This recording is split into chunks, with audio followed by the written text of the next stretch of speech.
Oi, meus amores, boa tarde. A tarefinha de hoje é no livro de História, tá?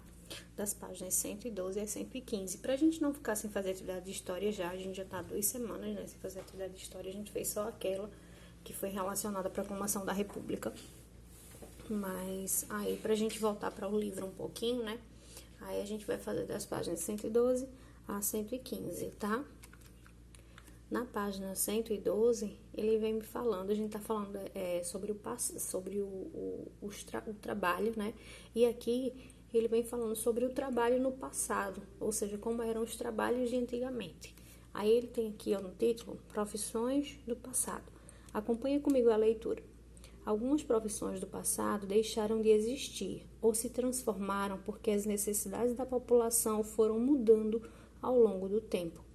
É possível conhecer essas profissões por meio de fontes históricas, como objetos, textos e imagens, que relatam as transformações no mundo do trabalho. Aqui a gente tem um entregador de leite lá no município de São Paulo.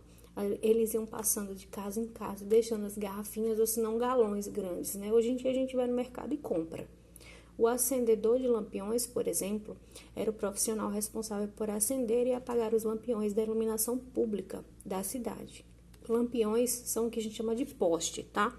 É isso aqui, ó. Essa partezinha aqui de cima é o lampião. Mas com a chegada da eletricidade e das lâmpadas elétricas, ele deixou de ser necessário e perdeu sua função. Por quê? Porque antigamente esses lampiões eram acesos com vela ou com algum chumaço de algodão, de estopa, alguma coisa que ia queimando com gás ou com óleo vegetal, tá? Depois de um tempo, se descobriu a energia elétrica, né? Como eu falei para vocês, o Benjamin Franklin descobriu e as pessoas foram desenvolvendo formas de utilizar essa energia elétrica, então se criaram os postes e as luzes, tá? Mas com a chegada da eletricidade e das lâmpadas elétricas, ele deixou de ser necessário e perdeu sua função. Há cerca de 100 anos, os limpa-trilhos eram um profissional importante em muitas cidades, porque limpavam os trilhos por onde os bondes passavam e lubrificavam-os com óleo. Isso evitava acidentes e garantia o bom funcionamento dos bondes.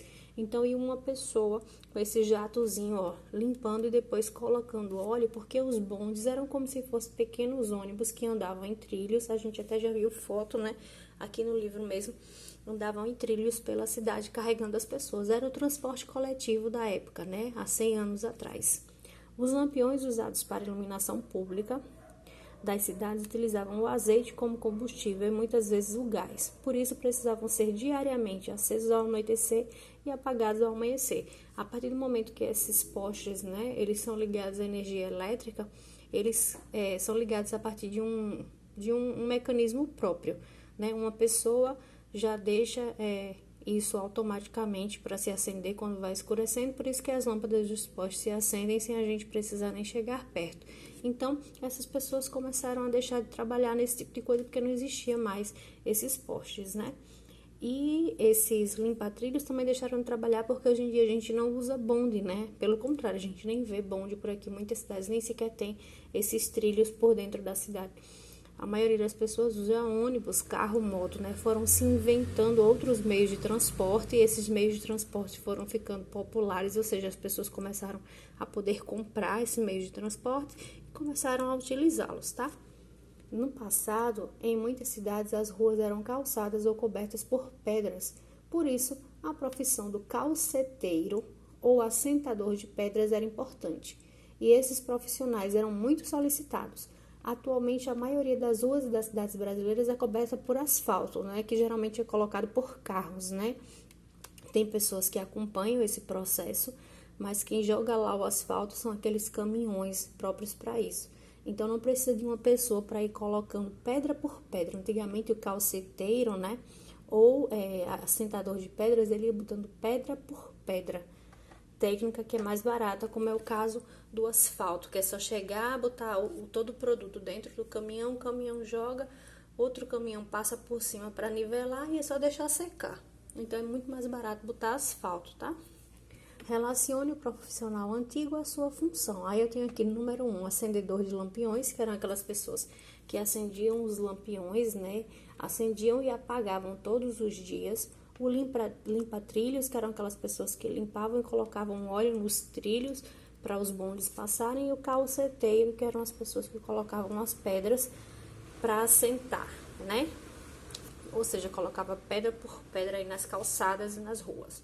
Aí eu tenho aqui, calçar e assentar pedras nas ruas. Essa era a função do acendedor, do limpa-trilhos ou do calceteiro? Do calceteiro, né? Mas vamos começar aqui, ó. O acendedor de lampiões. O que que ele fazia? O acendedor de lampiões, ele acendia e apagava os lampiões que iluminavam, tá?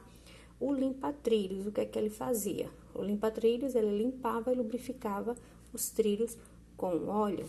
O calceteiro, o que o calceteiro fazia?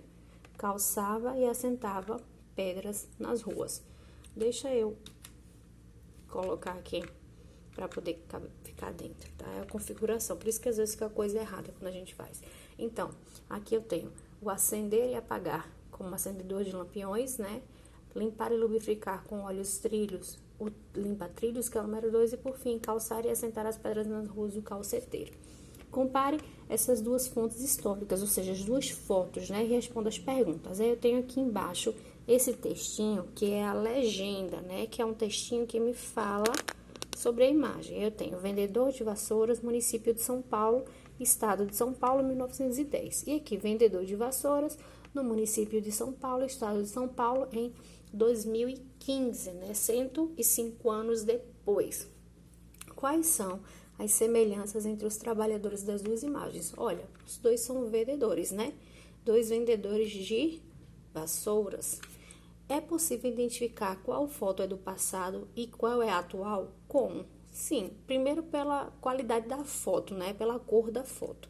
E segundo, também pelas roupas que as pessoas estão usando. Viu como mudou? Ó, chapéu, umas roupas mais sociais, né? E hoje em dia a gente usa, até por conta do calor, né? Que a temperatura foi subindo, a gente utiliza mais roupas assim, menos quentes, né? Short e tudo mais. Então, a gente consegue pela cor da foto e pelas roupas que as pessoas usam, tá? E aí, a gente vai para a página 114 e ele diz assim: leia, atualmente poucas pessoas tinham uma máquina fotográfica. Para tirar fotografias, era preciso ir a um estúdio de um fotógrafo profissional. Antigamente, tá? Antigamente era assim. Leia a seguir o relato de Leonice Rodrigues Pereira, nascida em 1963, sobre o dia de quem tirou sua primeira fotografia.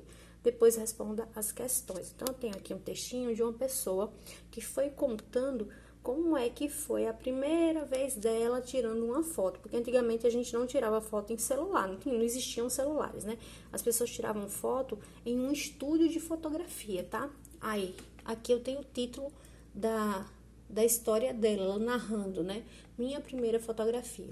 Certa vez, num dia muito especial, meu pai foi num pasto muito cedo, pegou o cavalo, arriou o bicho e colocou-lhe a carroça. Era o dia de me levar para tirar a primeira fotografia.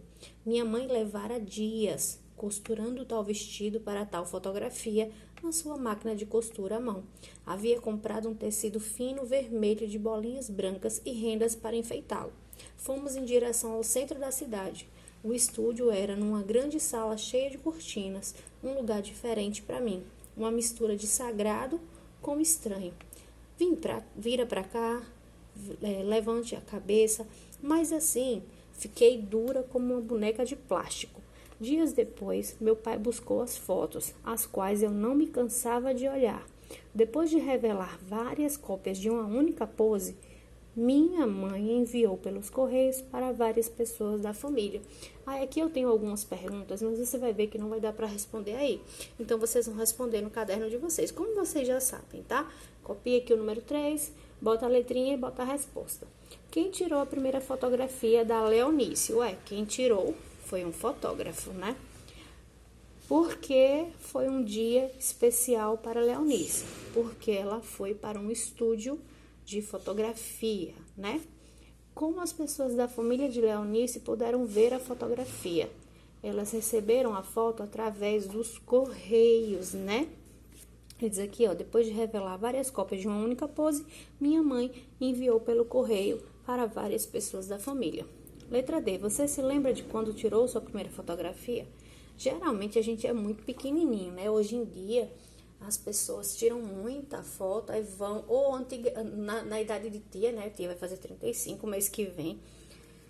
Tia ainda ia tirar foto em estúdio. No meu filho tem 7 anos, que é mais ou menos a idade de vocês. Eu também tirei nos primeiros anos dele foto, lá nos primeiros meses, na verdade, no estúdio. Mas hoje em dia a gente tira no celular.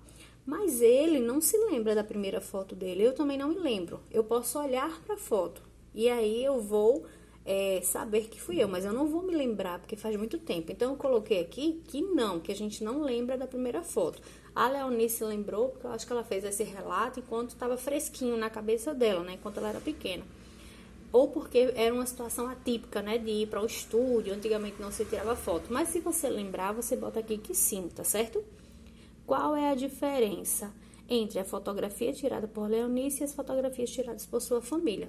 Porque hoje a gente usa foto de celular, máquina fotográfica e não precisamos mais ir a estúdios. O que acontece é que essas máquinas dos nossos celulares, né?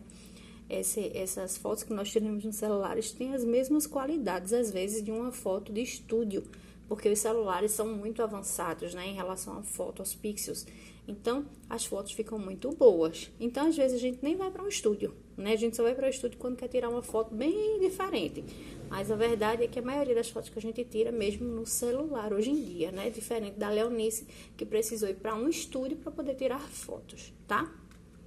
E aí a gente vai para a última página de hoje, a 115, e ele continua me falando um pouquinho sobre o trabalho. Ele diz assim: antigamente a produção artesanal era a maneira mais comum de produzir utensílios utilizados no cotidiano, como móveis, ferramentas e roupas. Os produtos eram fabricados manualmente, ou seja, se você fosse comprar um sapato, você ia ter que pedir esse sapato e a pessoa ia fazer o sapato só para você. Era um trabalho de artesão, né? Como a utilização de instrumentos e máquinas tornou-se muito mais simples. Fabricava-se pequena quantidade de produto, ou seja, não se fabricava 20 sapatos do mesmo, né? Cada pessoa que pedia ia lá no sapateiro, o sapateiro fazia. E um mesmo artesão dominava todas as etapas de produção, desde cortar o sapato, a costurar, a montar o sapato. Na atualidade, ou seja, hoje, na produção industrial, as máquinas modernas e complexas, elas fazem isso muito mais rápido, né? Na verdade, o tempo que um artesão gasta para fazer um sapato, vamos dizer, são dias, né? Porque ele faz tudo na mão. As máquinas fazem em minutos, em segundos, né? E faz mais de um, na verdade. Cada trabalhador, o grupo de trabalhadores, controla as máquinas em apenas uma das etapas de produção, ou seja, fica uma pessoa responsável pela máquina de corte, uma pessoa responsável pela máquina de costurar, uma pessoa pela máquina de bordar. Cada pessoa fica com uma máquina. E essa máquina faz tudo muito, muito. Quem faz o trabalho mesmo é a máquina, não são as pessoas como antigamente, né? Além disso, a utilização das máquinas complexas faz aumentar bastante a quantidade de produtos fabricados e diminuir o preço na mercadoria. Aqui eu tenho sapateiros em uma oficina de consertos em 1916, tá vendo? Cada um com a mãozinha no seu sapato consertando. Já aqui eu tenho uma fábrica de sapatos. Olha, as pessoas, elas não fazem o produto em si, elas operam as máquinas, né? Tá vendo que o rapaz está mexendo na máquina? Ele não tá fazendo o sapato. Aqui o homem estava fazendo o sapato. Aqui não, aqui ele está operando as máquinas, tá? Ainda hoje o trabalho artesanal existe, ou seja, as pessoas que fazem as coisas com as mãos, tá? Essa atividade valoriza a cultura de diferentes comunidades e mantém antigas tradições. Hoje em dia os artesãos, eles estão mais focados para fazer coisas que as máquinas não podem fazer ou que são um diferencial, né? Tem aquelas pessoas que fazem crochê, tem aquelas pessoas que fazem bonecos de barro, tem aquelas pessoas que fazem vidro. São todas essas pessoas artesãs, né? Porque elas fazem com a própria mão e dá muito trabalho. Por isso que é importante a gente valorizar muitas vezes o trabalho do artesão, porque ele passa dias para fazer aquela coisa ali. para fazer bem bonitinho, para fazer diferente, porque a máquina fabrica as mesmas coisas, tá vendo? Ó, os mesmos sapatos, enquanto que um artesão ele faz aquilo só para você, é exclusivo, tá? Então vamos valorizar aí quando for para uma feirinha de artesanato, né, que a gente escuta muito esse nome, feira de artesanato, valorizem. É um pouco mais caro às vezes as coisas porque demora mais tempo para fazer, porque aquele artesão ele faz com as próprias mãos, tá? Demora mais, é um tempo muito maior, é muito trabalho dedicado ali, é diferente de se fazer com as máquinas, tá certo? Beijo, meus amores, a gente se vê amanhã com aula normal, aí amanhã a gente faz aula de geografia e a aula de ciências fica para segunda-feira, tá? Pra gente não perder nenhuma disciplina essa semana, combinado? Beijo, meus amores, até amanhã, tchau, tchau!